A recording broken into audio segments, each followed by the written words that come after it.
Leo stood before the partially freed Aidan. The silver-cloaked man could speak and sing, his voice warm and clear, but the rest of his body remained encased in the stubborn blue ice. A place of rest, Aidan? Does that mean a bed? Leo asked. Aidan shook his head, or at least the freed part of his head moved slightly. No, Leo. The Frost King doesn't hide magic in cozy places. He hides it in quiet places where forgotten dreams settle. Think about a place in your cottage where nothing moves, a true, long-lasting rest. Leo thought hard about the cottage. The workshop was constantly ticking. The kitchen was always stirring. The only place that seemed to rest completely was the small, dusty attic above his bedroom.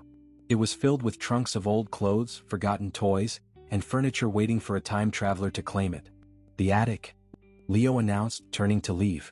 Be careful, Aidan warned. The Frost King's magic is brittle but sneaky. He guards his secrets with stillness. Leo hurried back to the cottage and climbed the narrow, creaking steps to the attic. The air was cold, dry, and smelled of cedar and thyme. Dust motes danced in the single shaft of sunlight cutting through a small, cobwebbed window. He searched through dusty boxes, lifting heavy wool blankets and old tapestries. Nothing seemed to fit the description of a hidden joy. Then his gaze fell upon a large, antique spinning wheel. It was his great-grandmother's, and it hadn't been used in decades. It sat perfectly still, a true monument to rest.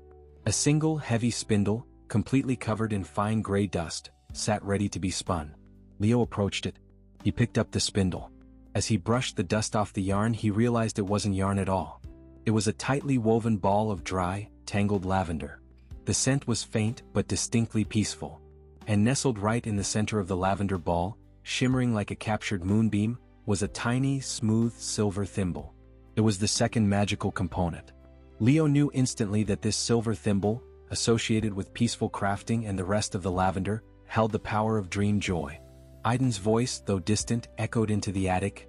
The thimble of slumber is freed. That is the joy of deep peace, Leo. Combine it with something of flight. Hurry, the ice is thickening. Leo looked at the spinning wheel, which symbolized stillness, and the thimble, which symbolized rest. Now he needed something of flight to activate the thaw. He hurried back down the stairs, the lavender thimble clutched tightly in his hand. Tomorrow on episode 9.